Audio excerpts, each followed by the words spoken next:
Laura, today we're going to continue our discussion of human sexuality. You know, we learn about sexuality in many, many ways.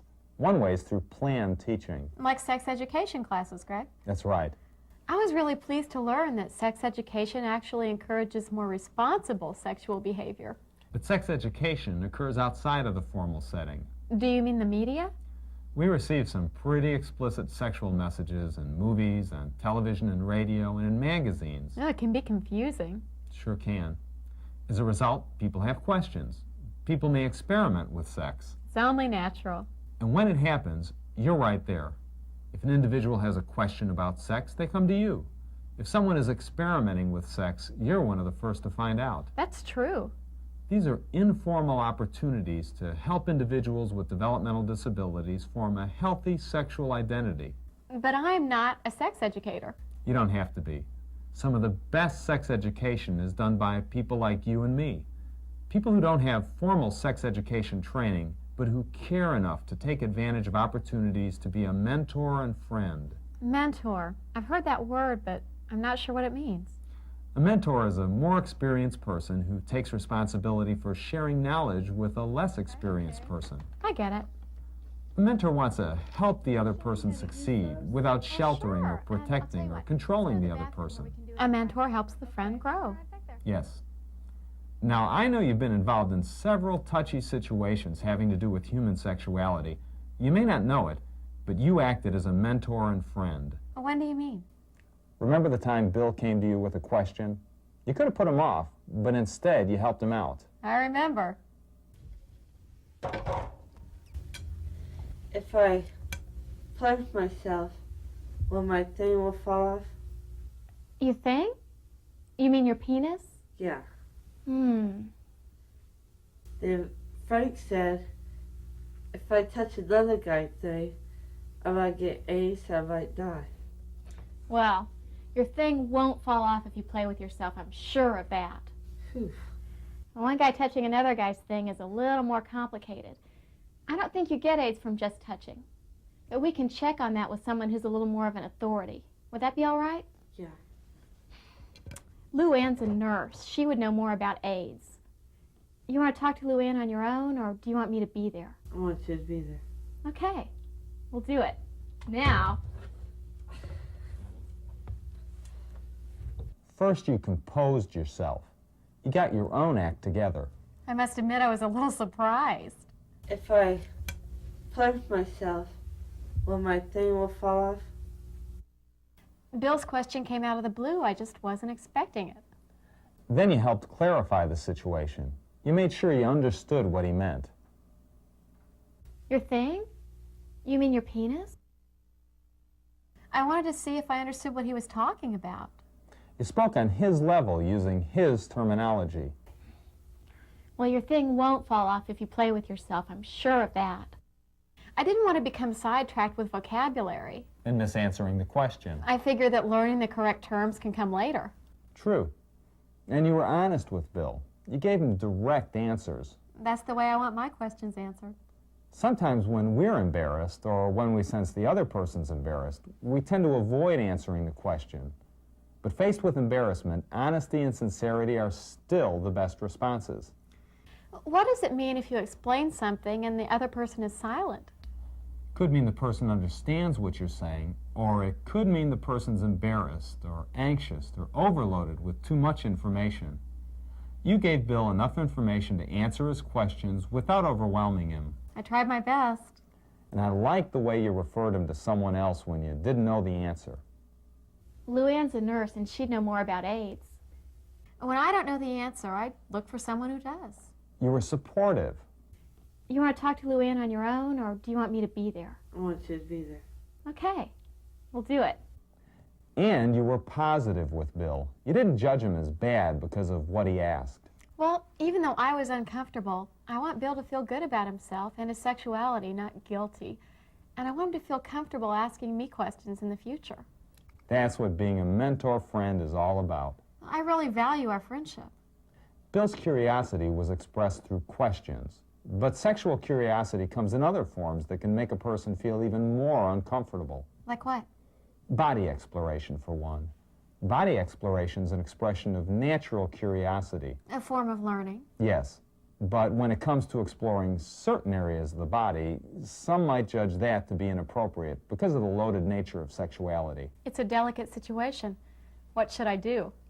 Done privately, there's no reason to stop body exploration. Done in public, it's another story. You could redirect the individual to a more appropriate place for exploratory behavior, or maybe help the individual get involved in another activity. Without communicating that body exploration is wrong.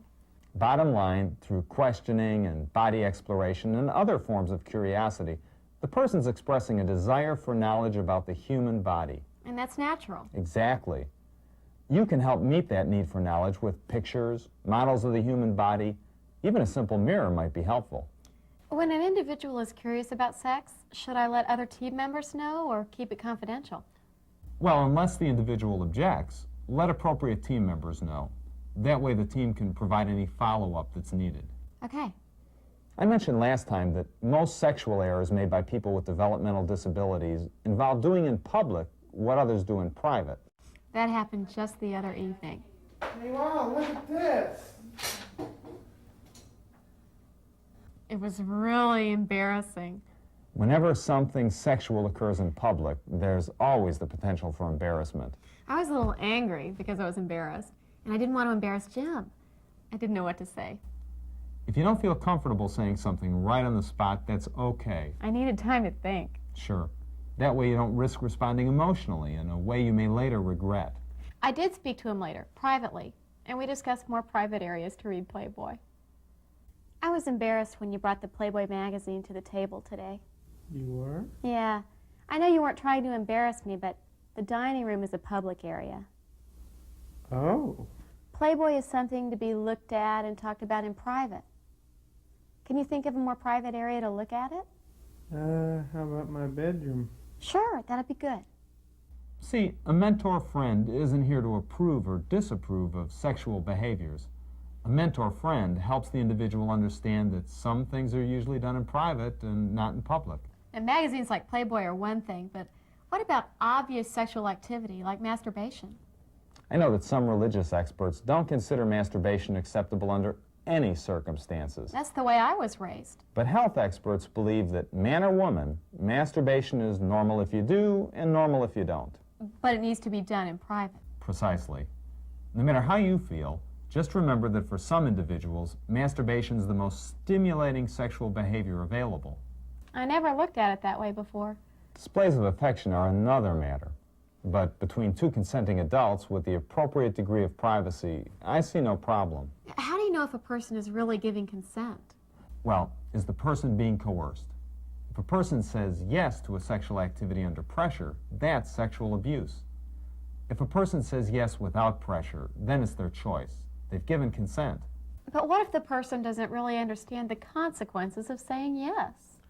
Wouldn't it be nice if, before any sexual act, both people fully understood the consequences and were willing and able to assume full responsibility? That would be ideal.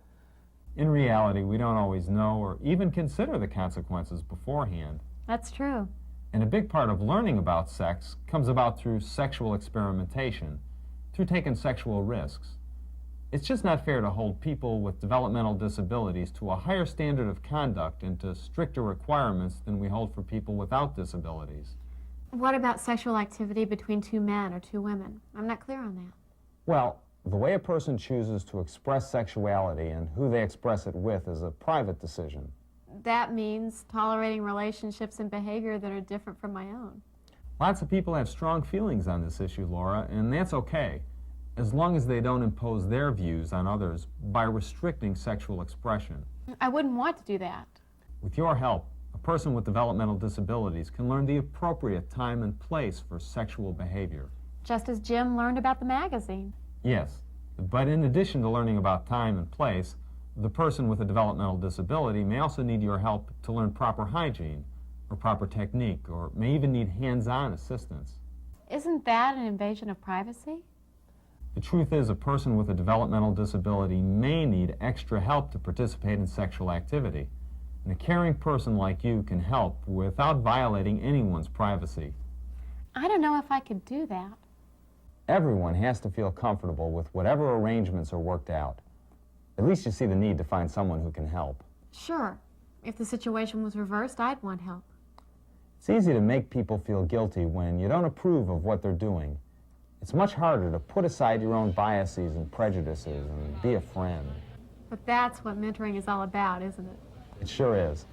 A mentor doesn't moralize, a mentor doesn't lecture, a mentor doesn't criticize. A mentor is supportive, a friend. Definitely.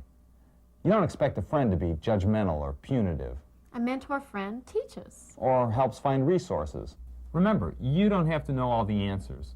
You're not alone. You don't have to do it all by yourself. There are other people on the team. And there are books and videotapes and slide programs and anatomically correct models to give you and the learner something to look at and speak about. Any other suggestions? Sure, act out situations.